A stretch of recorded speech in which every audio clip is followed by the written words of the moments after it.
Марина была на 7-м небе от счастья. Она только что вышла от врача, который сообщил ей, что она ждет ребенка. Срок — 2 недели. Она представляла себе маленькую крошку, которая растет у нее в животе, и млела от радости. Приду домой и приготовлю праздничный ужин для Егора. Мы с ним поужинаем, а потом сообщу ему эту новость. Или сразу скажу, или потом. Она немного задумалась, потому что, скорее всего, она не выдержит и расскажет ему прямо все с порога. Они были уже 3 года женаты. Познакомились на фирме, куда Марина пришла работать после того, как поругалась со своим шефом и уволилась со старой работы. Егор ей понравился сразу, как только она его увидела. Он был очень высоким, и по нему было видно, что он следит за своей фигурой, потому что под костюмом проглядывались мышцы. В общем, как она тогда и сделала вывод, этот мужчина — мечта всех женщин. К тому же он был очень красивым. Особенно нравилась Марине его улыбка. Когда он улыбался, у нее захватывало дух, и она забывала про все на свете. В тот момент Егор встречался с Алиной. Она работала пиар-менеджером в их компании. Было видно, что они уже давно встречаются и даже поговаривали, что собираются пожениться. «Ты в ту сторону даже не смотри», — сказала ей тогда Таня, подруга, которая работала там уже давно, и была сплетницей и обожала быть в курсе того, что творится вокруг. «Да, я уж поняла. А они давно вместе?» Еще с института. К тому же у них у обоих доли в этой компании. Они являются акционерами. Процент, правда, небольшой, но все таки здесь они имеют свой вес. Так что поаккуратней с ней. Она терпеть не может соперниц. Сравнила. Какая же я для нее соперница? Смотри, какая она красивая. Я по сравнению с ней серая мышь. Ну, не скажи. Алина перед тем, как идти на работу, заходит в салон, где делает прическу, макияж, а ты не ходишь. Но выглядишь в 100 раз лучше неё. Это ты меня так успокоить пытаешься?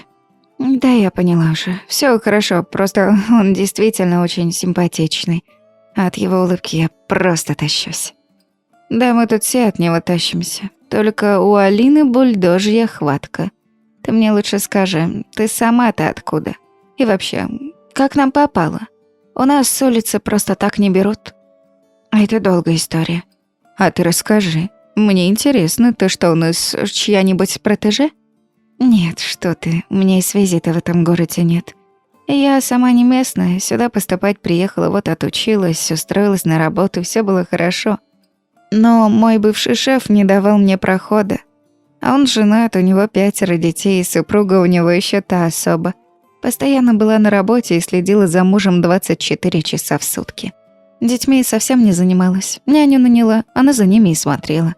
Так вот, я уже и объясняла, и ругалась, а он лезет ко мне и лезет. Говорил мне, что жить без меня не может, что с женой разведётся и женится на мне, в общем, чепуху, которую обычно говорят мужчины, когда хотят затащить женщину в постель. Об этом, естественно, узнает его жена, но я в ней тогда всё-таки ошибалась, она поступила мудро. Пригласила меня в кафе на чашку кофе, и вот тогда мы с ней по душам и поговорили. Да ладно, вот это да. И что она тебе сказала? Она поняла, что к её мужу я ничего не испытываю, только отвращение. И она решила мне помочь. Это она предложила мне устроиться сюда. Сказала, что поговорить с директором и меня возьмут на работу. И вот я здесь. А ты говоришь, связи нет. Эх ты. Я же сразу поняла, что тут что-то не так. У нас сюда просто так устроиться нельзя. Ну, как по мне, так это и не связь вообще. Просто у нас был взаимный обмен. Ей был нужен муж, а мне работа. В городе так и живут, только связи. У кого их нет, тот работает на малопрестижной работе, а на такой, я тебе скажу, работать лучше не стоит. Платят копейки, ещё концы с концами сводишь. К тому же за квартиру платить нужно, одеваться, да и кушать каждый день нужно. В общем, тяжело. Я снимаю квартиру с подругой, которая работает кассиром в магазине. Приходит домой выжатый, как лимон. У неё выходной раз в неделю и зарплата копейки. И это при том, что у них ревизия раз в месяц. И недосдача ложится на них. Её делят на весь персонал, а потом и высчитывают из зарплаты. Но это неправильно. К тому же, как может кассир уследить за целым залом? Она от кассового аппарата отойти не может. Вот именно. Только это никого не волнует. Хочешь — работай, хочешь — нет. Так что тебе очень повезло. Добро пожаловать к нам». Марина ехала в маршрутке. Думала о том, что ее первый рабочий день прошел уж совсем неплохо. Она подружилась с Таней, хотя не подружиться с ней было невозможно. Ее похвалили за работу, потому что, когда она пришла, ей тут же доверили проект. Сказали, что хотят посмотреть, как она справится. У нее все получилось великолепно. Ее хвалили, а Егор, смотря на нее, даже улыбнулся. Вспомнив его улыбку, у нее вновь забилось сердце, и ее кинуло в жар. Марина зашла в квартиру, которую снимала.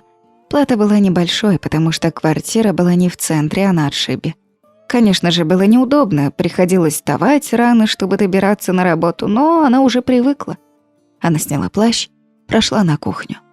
Там сидела Рада, цыганка, которую она год назад спасла на вокзале. На нее накинулись женщины, хотели вызвать милицию, но она помешала им и повезла ее к себе. Они были ровесницами, обоим по 26. Рада тогда рассказала ей свою историю. У цыган принято выходить замуж только за свою нацию. Она полюбила Сергея, парня, которого знала с детства. «Понимаешь, мы не бродячие цыгане, у нас уже свой бизнес. Мои родители, например, очень богатые, вот они меня замуж решили отдать. А я не хочу, он мне не нравится. Алмаз очень жестокий и страшный. Вот я избежала, голодала, пробовала гадать. Но женщины почему-то на меня обиделись, не захотели правду про себя слушать. Живи пока здесь. Захочешь уйти — иди, только будь аккуратней, потому что в следующий раз все может закончиться плачевно. А ты не боишься, что вот так однажды придешь домой, а меня нет? И твоих вещей нет? Ведь про нас, цыган, только такое говорят». «Не боюсь. Про вас, цыган, я слышала, что вы любите лошадей воровать, а у меня, как видишь, такого добра нет. Да и потом у меня брать-то нечего, ценных вещей немного, и то, если тебе надо, бери. Я взрослая, здоровая женщина. Если что, еще заработаю. У тебя сердце золотое, Марина.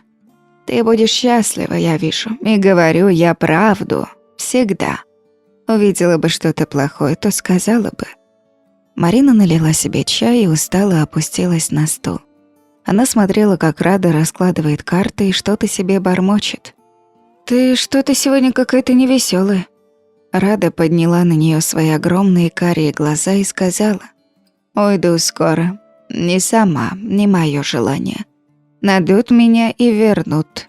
Замуж выдадут, отец мой от своего не отступится, а мне только подчиниться остаётся. Ну, давай придумаем что-нибудь, ведь ты такая умная, Рада. Ну, не опускай руки, я не хочу, чтобы ты была несчастна». «Добрая ты девочка, золотая. Не переживай за меня, у меня всё будет хорошо. И у тебя всё будет хорошо. И запомни, цыгане добро помнят, и поверь, когда тебе понадобится помощь, я помогу тебе. Запомни это». После их последнего разговора прошло 2 дня. Марина расслабилась и подумала, что, скорее всего, Рада ошиблась, и они также будут жить и дальше. Она крутилась возле зеркала, тщательно оглядывая свой костюм, который приобрела, работая на старой работе, но так его еще и не одевала. «Ой, красавица, я хоть и не глазливая, но тут сама себя бояться стала. Ты его с ума сведешь, поверь, твоим будет». Рада в таких делах еще ни разу не ошибалась. Марина подбежала к подруге и обняла ее. «Спасибо, родная, ты меня всегда поддерживаешь. Мне так здорово с тобой». «Иди уже, а то на работу опоздаешь». Уже около дверей Марина обернулась и посмотрела на Раду. Та смотрела на нее не мигая, и она поняла, что она с ней прощается. Сердце защемило, и она снова бросилась к ней. «Не надо, девочка, не плачь только. Поверь мне, у меня все будет хорошо. А на тебя я заговор поставила от злых людей. Теперь тебе никто вред не сможет причинить. А теперь беги и помни, я приду к тебе на помощь, когда придет время.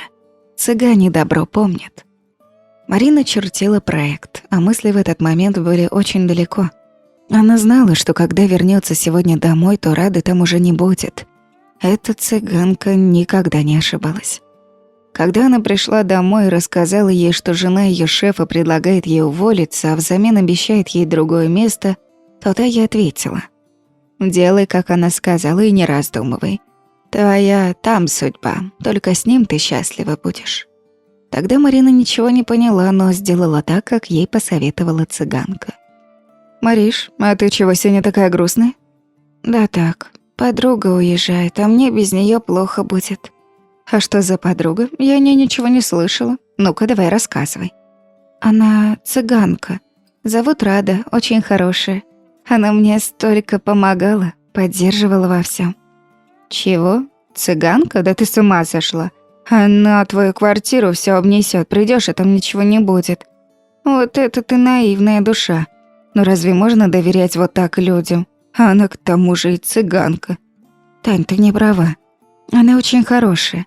За то время, пока мы жили вместе, она ни разу меня не подвела и ни разу ничего не украла.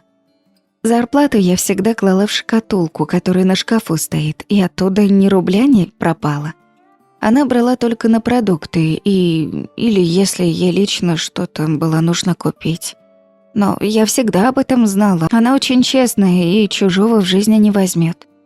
«Да, наивная ты. Она просто твою бдительность усыпляла. Они же всегда так делают». «А ты знаешь, Тань, пусть берет. Мне ведь для нее ничего не жалко, а я себе заработаю». «Ну, как знаешь. А я бы на твоем месте домой бы съездила и проверила бы все. Вечером Марина зашла в квартиру. Танины слова все таки оставили след в ее душе. На тумбочке в прихожей она увидела запасные ключи и записку. Она взяла ее и прочитала. «Ты очень светлый человек, Марина. У тебя все будет хорошо, моя золотая девочка». Марина прошлась по квартире. Все было на своих местах. Не было только Радиных вещей. Она села на диван и заплакала. А потом увидела на шкафу еще одну записку. Она развернула ее и прочитала. «Знаю, зайдешь и плакать будешь, но не нужно. У тебя скоро все начнется, будешь счастлива. Не плачь и помни, я приду к тебе на помощь». Она улыбнулась и вытерла слезы. Если Рада говорит, значит, так и будет. С утра ее уже ждала Таня. «Ну вот, я ж тебе говорю, вижу, что плакала, а значит, все таки как я тебе и говорила, она тебя обокрала». «Не говори глупости. Просто мне очень грустно, что она уехала, и мне плохо без нее». «Она что, ничего не взяла из дома?» «Нет, Тань, ничего. И давай закроем тему». В это время из кабинета вышел Егор. Посмотрел на Марину, а потом сказал: «Марина, будьте добры, зайдите ко мне в кабинет, у меня к вам разговор». «Скорее всего, что-то сделала не так», пронеслось у нее в голове. Я ведь так за Раду переживала, что совсем о работе не думала. Войдя к Егору в кабинет, она увидела Алину, которая ей улыбалась, а Марина облегченно выдохнула. «Садитесь, с вами поговорить хотел вот о чем. Вы прекрасный архитектор и ландшафтный дизайнер.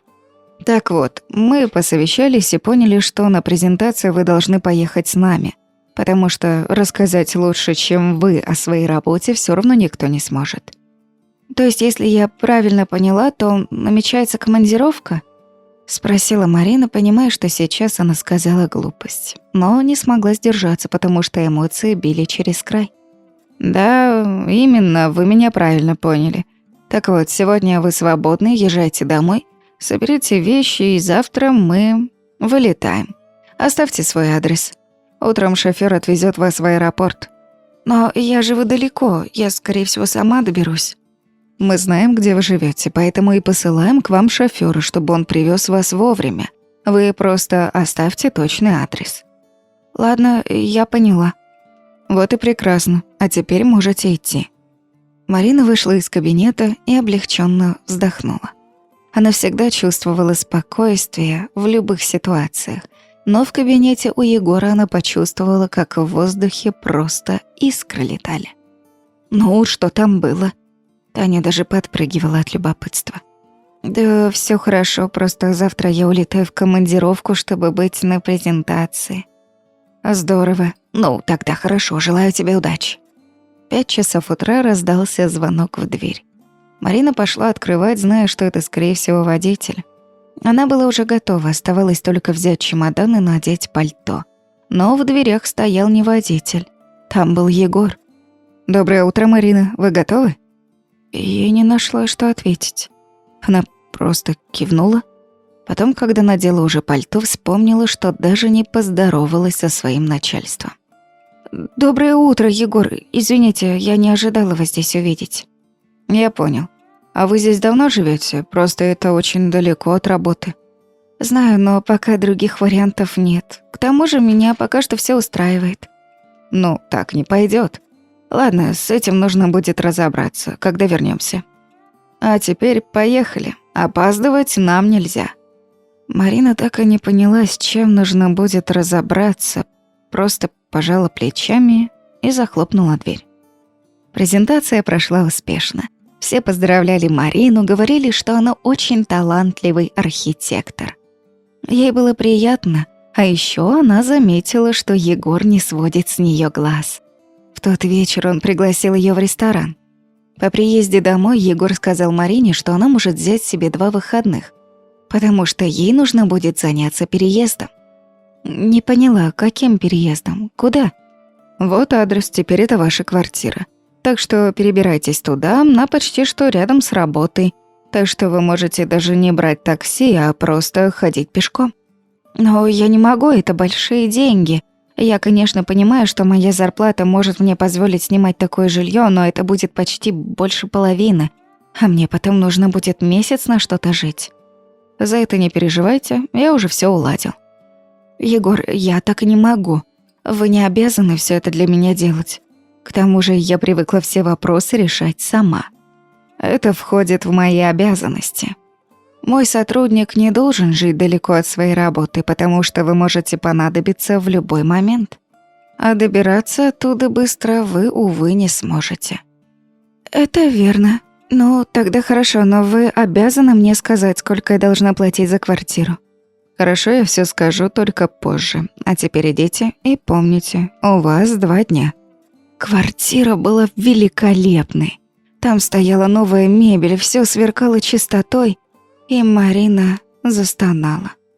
«О, Господи, я же за нее заплатить не смогу». Потом она вспомнила, что Егор ей говорил, что все уладит, и успокоилась.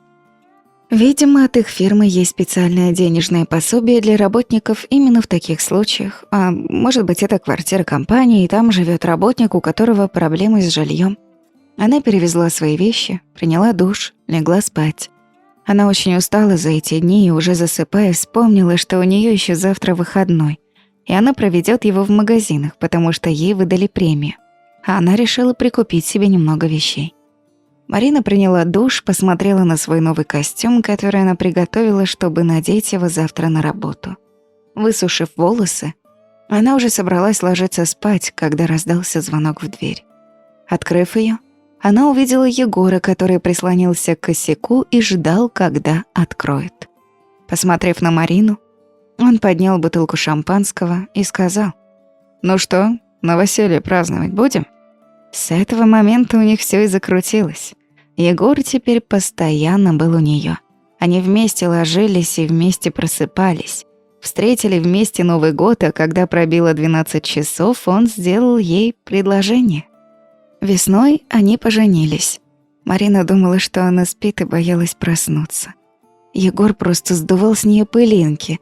Он был с ней нежен, и она видела, как он ее любит. Сама она тоже понимала, что без него уже даже и жизни представить не может, что это ее вторая половина, и что только с ним она будет счастлива. Она снова вспомнила Раду. Все, что она ей тогда говорила, все сбывалось. Она стала очень часто ее вспоминать и даже молиться за нее. Ей так хотелось, чтобы ее подруга тоже была счастлива. «О чем ты думаешь, любимая?» — спросил Егор, когда они утром пили кофе. «О своей подруге. Помнишь, я о ней тебе рассказывала. Она цыганка, и ты знаешь, такого честного и светлого человека я никогда не встречала». «А я? Разве не светлый и не чистый?» — засмеялся Егор. «Я вообще-то женщин имею в виду. У меня не было близких подруг, только Рада. С детства меня мама учила никому не доверять, а особенно подругам. У нас отец ушёл к лучшей маминой подруге, и после этого она и стала меня учить, чтобы я тоже не обожглась в жизни. Но Рада, она другая. Она такая хорошая, и ей единственное я могла доверять. К тому же, ты знаешь, у меня никого нет. Мама давно умерла, а с отцом я и не общаюсь. Ну, хочешь, мы найдем твою Раду? Я все сделаю для тебя, даже цыганку найду. Нет, не нужно. Я её знаю, она сама не хочет. На то, видимо, есть причины.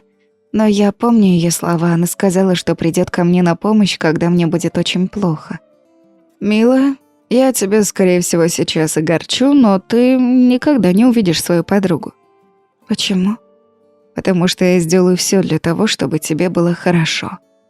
После того, как Егор с Мариной поженились, Алина уволилась с работы. Первое время она, конечно, пыталась вернуть Егора, но он ей тогда честно сказал, что её не любил, и что строить жизнь с ней не собирался. «Тебе её не жалко?» – спросила его тогда Марина. «Мне кажется, это тяжело для женщины слушать такие слова, когда думаешь, что мужчина тебя любит. А оказывается, всё наоборот».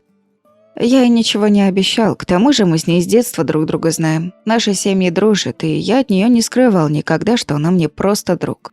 Если она там себе что-то напридумывала, то это её вина, и виноватым я себя не чувствую. Ну, хорошо. Тебе виднее. Просто, если честно, мне стало её немного жаль. Правда, в офисе её не очень любили. Я знаю, она очень надменная и гордая. А вообще, она очень хороший человек. Я думаю, у неё в жизни всё будет хорошо. Наступило лето. Егор с Мариной решили съездить на неделю на море. Мы с тобой уже 2 года женаты, а так толком мы не отдыхали. К тому же, ты последнее время мне какая-то грустная. Да это и так. Просто что-то мне не здоровится. Нет, милая, ну так не пойдёт. Рассказывай, что с тобой? Просто у меня была задержка, и я подумала, что забеременела. А потом пошла в больницу, но мне сказали, что такое бывает, и что я не в положении. И тебя это огорчило?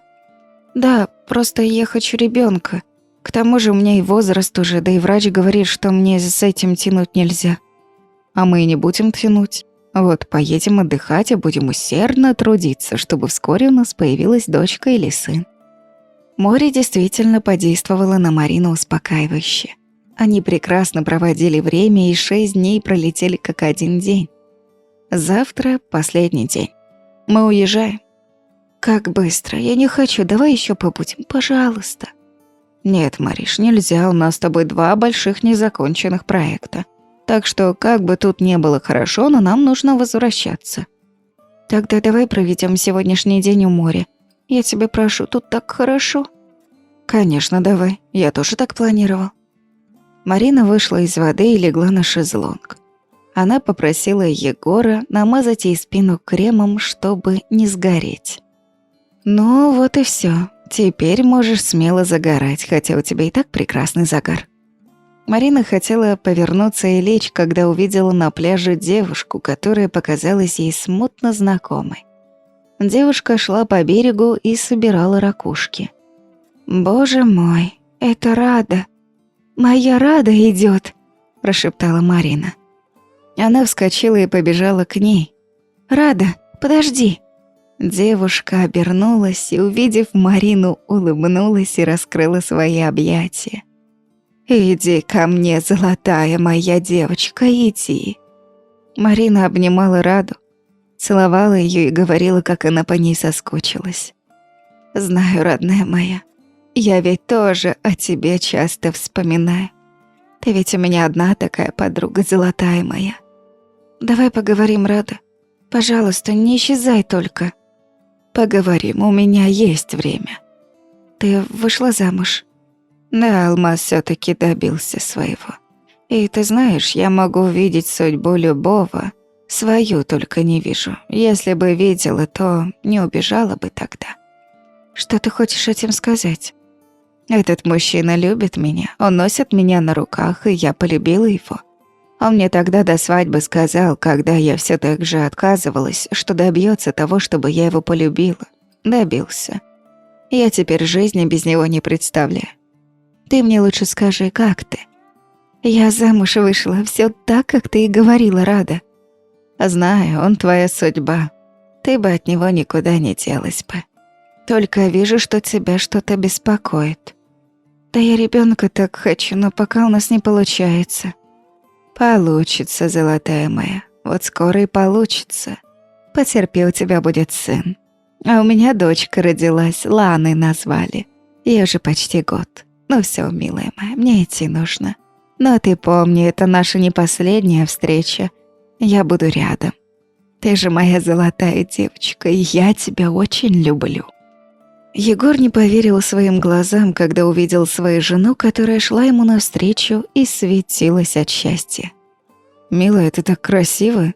Ты свою подругу-цыганку встретила?» «Да, Егор. И я так счастлива. У нас с тобой были самые лучшие выходные. Теперь я могу спокойно возвращаться к работе». «Я рад, что ты отдохнула. И даю слово, что скоро мы сюда снова приедем». Работа поглотила Марину с головой. Проект был огромным, очень интересным. Они работали с Егором, не покладая рук, чтобы их работа была самой интересной и чтобы заказчики выбрали именно их. Был назначен конкурс на лучшую работу, так как заказ был крупным. Компания, которая его сделала, была большой, и заполучить ее была мечтой всех архитекторов. «Мы должны выиграть, Марина, мы просто обязаны. Если мы их получим, то это будет прекрасно», — часто повторял Егор. И они победили. Их выбрали и заключили с ними договор. В тот день они пошли в ресторан, чтобы это отметить. Марина в очередной раз подумала о том, как же ей повезло с мужем. Раньше она слышала от женщин, что работать на одной работе вместе с супругом – это просто катастрофа. Видеть друг друга 24 часа – это слишком много, и часто такие случаи приводили к разводам. Но не в ее случае. Она не понимала, почему, но они никогда не уставали друг от друга. Им было хорошо везде – на работе, дома, на отдыхе. Они могли говорить часами или молчать, но и в этом были свои прелести. Марина смотрела на себя в зеркало и не узнавала. Лицо как будто поблекло, покрылось какими-то пятнами. По утрам она чувствовала недомогание, а в течение дня ей все время хотелось спать. «Егор, я завтра на работу не пойду, мне нужно в больницу. Я очень плохо себя чувствую последнее время». «Да, любимая, я заметил. Ты постоянно сонная, а в выходные ты меня совсем напугала, проспала целый день». «Да, со мной такого никогда не было. Вот решила пойти и сдать анализы, узнать, что со мной». Марина ждала результаты, когда ее лечащий врач ей улыбнулся, попросил пройти в кабинет. «Ну что, дорогая моя, хочу вас поздравить, вы беременны». У Марины перехватило дыхание. Какое счастье! У них с Егором будет ребенок. Почти 3 года она хотела ребенка, но у них ничего не получалось. И вот, наконец, свершилось. Она снова вспомнила Раду. «Родная моя, ты как всегда права. У меня появится малыш». Егор ехал домой и с тревогой думал о Марине. Она должна была сегодня пойти в больницу, но почему-то так и не позвонила ему за целый день. Он зашел в квартиру и почувствовал вкусный запах его любимых блюд. Утку, запеченную в яблоках. «Марина, ты где? Так вкусно пахнет, у нас что, праздник?» — крикнул он. Марина выбежала из кухни и кинулась ему на шею. Она целовала его и кричала только одно «да, да и да». «Что случилось? Говори же». «Егор, я беременна. У нас скоро будет малыш». Он схватил жену на руки и закружил по комнате. Он был счастлив. Ну, наконец-то у него скоро будет сын. Марина чувствовала себя прекрасно. Она каждый месяц ходила в больницу, где врачи ей говорили, что у нее все хорошо, что ребенок растет и что через 3 месяца она, как положено, родит малыша. Она уже не ходила на работу, потому что у нее был огромный живот. И, глядя на себя в зеркало, она думала, что, скорее всего, врачи ошибаются, и у нее там двойня. Но врачи сказали, что такое бывает, а ребенок у нее один, и что двойни там никакой нет. «Тебе, наверное, уже тяжело, родная. Может, мне почаще дома оставаться?» «Я справляюсь пока. Тем более я беременная, а не больная. Все хорошо, не беспокойся». «Кстати, на улице гололед. Так что тебе лучше не ходить на прогулки, а посидеть пока дома. А мне наоборот врач сказал, чтобы я больше гуляла. Это мне нужно для того, чтобы рожать было легче. А я думаю, это опасно. Хорошо, давай так, я не буду гулять, а просто выходить и дышать свежим воздухом у дома, хорошо? Ну, с таким успехом ты можешь дышать из балкона. Послушай меня, лучше не ходи. Хорошо, буду дышать с балкона. Она не стала спорить. В тот день шел снег. Марину тянуло ко сну. Чтобы не уснуть, она включила телевизор и стала смотреть какую-то кулинарную программу. Там она увидела клубнику. Ей ее очень захотелось. «Пойду-ка я в магазин схожу», — подумала она. «Заодно и хлеба куплю свежего». Она вышла на улицу, потихоньку пошла в сторону магазина. Он находился недалеко, и она не спеша вышла к нему. Вдруг мимо пробежал какой-то мужчина и резко ее толкнул. Марина не удержалась на ногах и упала на спину. Ей стало очень больно, и она потеряла сознание. Когда она открыла глаза, то поначалу даже не могла понять, где она находится. А потом повернула голову и увидела Егора, который, положив голову на руку, спал. Она все вспомнила и с ужасом схватилась за живот. Но все было хорошо. Она почувствовала, что ребенок внутри толкнулся, как бы говоря, что с ним все нормально. Она облегченно вздохнула и закрыла глаза. У них родился мальчик. Когда его положили Марине на руки, она обняла своего сына, то снова вспомнила Раду, которая говорила, что у нее будет сын. «Ты, как всегда, оказалась права, родная. Как бы мне хотелось тебя увидеть, обнять и поговорить». Егор был счастлив. У него родился сын. Хоть он и говорил Марине, что ему все равно, кто будет, мальчик или девочка, но все таки сына он хотел чуть больше. Они назвали его Илья. Они тогда сразу договорились, что если родится девочка, то имя будет придумывать Марина, а если мальчик, то он. «Почему Илья?» – удивилась Марина. «Потому что богатырь. Не знаю, мне всегда нравилось это имя. А тебе?» «Мне тоже нравится. К тому же оно ему очень подходит. У нас действительно маленький богатырь». Через 3 дня Марину выписали, и Егор привез их домой. Пока жена лежала в больнице, он приготовил детскую. Когда она увидела, то ахнула и спросила: «Егор, когда ты все успел?» «Ну, родная, ты забываешь, где мы работаем. Я пригласил парней, и за 2 дня мы все сделали. Теперь у нашего сына прекрасная комната». «Ты прав, детская просто прекрасна. Мне так нравится. А я рад». Илья рос крепким ребенком. Марина не отходила от него ни на шаг. Когда у него начали резаться зубы, она была рядом с ним, баюкала его, пела колыбельные и уговаривала малыша не плакать. «Сынок мой, не плачь, не буди папу, он так много работает, сильно устает. Ему отдыхать надо. Давай, мама тебе водички даст, тебе будет лучше, и ты немного поспишь». Сынок засыпал только под утро, и Егор, собираясь рано утром, видел, как спит его сын, а рядом спит Марина, которая успокаивала малыша всю ночь. «Мариш, давай наймем няню. Тебе будет легче, ты хоть днем отдыхать будешь. Смотри, на тебя же лица нет, устаешь сильно, не спишь совсем». «Нет, Егор, не смогу я доверить сына кому-нибудь. Ты не переживай, я сама справлюсь». Когда Илье исполнился годик, он сам стал пытаться ходить. Егор предлагал купить для него ходунки, но Марина сказала, что не стоит, и их сын пойдет сам. Так и получилось. В один прекрасный день Илья встал и пошел, неуверенно, потихоньку, но идти старался сам. И капризничал, если кто-то из взрослых старался ему помочь. «Да, сынок, ты у меня с характером», — с любовью приговаривал Егор. «Ну, давай сам, давай, но если упадешь, то не плачь».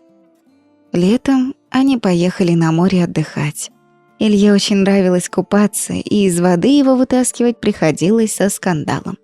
Он очень любил воду, даже дома в ванной готов был плюхаться целый день. Когда сыну исполнилось 4, Марина отдала его в детский сад, а сама вышла на работу. Вечером они вместе с мужем ехали и забирали сына. и вместе возвращались домой. Илье очень нравилось в детском саду. Он там сдружился со всякими ребятами, и даже воспитательница заметила, что мальчик очень добрый и готов дружить со всеми. Что удивительно, он у вас совсем не жадный. Тут ребята иногда дерутся из-за игрушек, но он никогда. Он всегда поделится игрушкой или предложит играть вместе. Когда Илье исполнилось 6 лет, то Марина стала замечать, что ее сын стал каким-то грустным. С детками уже не хотел играть, просто сидел дома и рисовал. Рисовал он все время какую-то девочку. Она спрашивала у него, знает ли он, кто она. Но он всегда отвечал, что нет, просто она ему все время снится. Последнее время Илья температурил, и Марина взяла больничный. Сидела с сыном дома.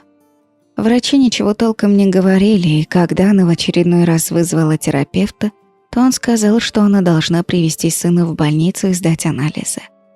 «Доктор, вы думаете, что с сыном что-то серьезное? «Думаю, да, но выводы делать рано. Нужно сначала сдать все анализы, а там посмотрим».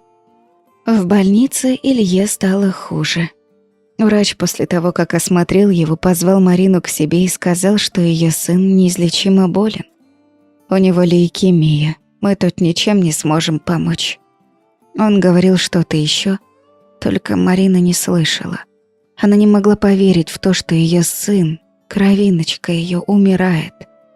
Егор как мог успокаивал жену, а потом сказал, что поднимет все свои связи, и они все сделают для того, чтобы спасти их сына.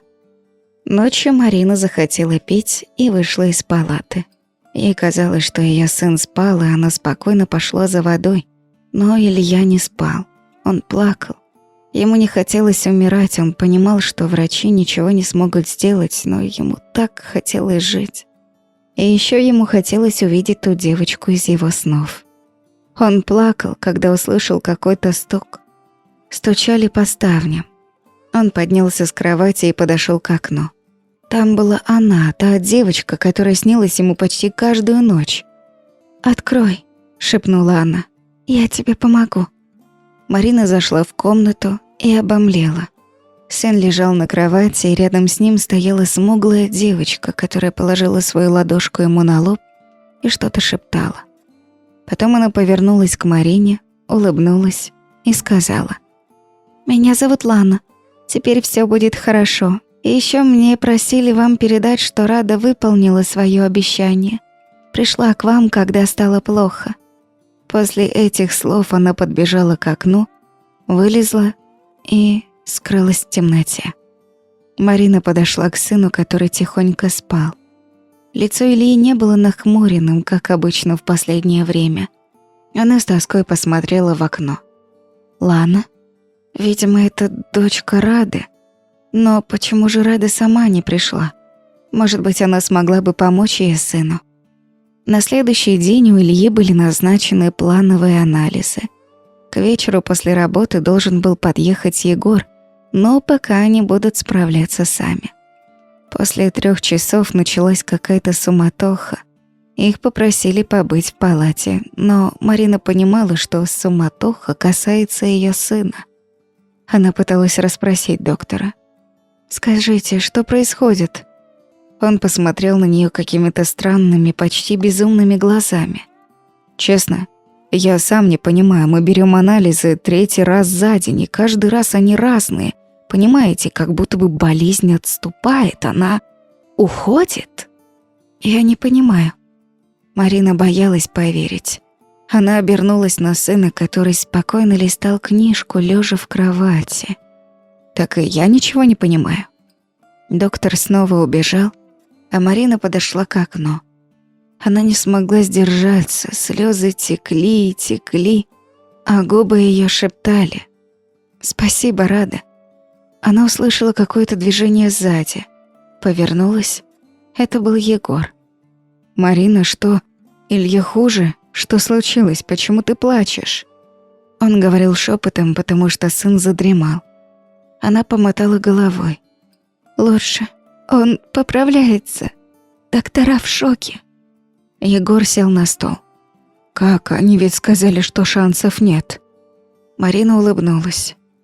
«Рада свою дочку прислала. Она помогла». твоя подруга-цыганка?» Марина кивнула, а Егор ее обнял. «Как нам ее отблагодарить?» «Она больше не появится. Только если у меня будет горе. Но у нас же теперь все будет хорошо, да?» Егор улыбнулся, незаметно вытер глаза. «Я тебе обещаю. Теперь у нас точно все и всегда будет хорошо».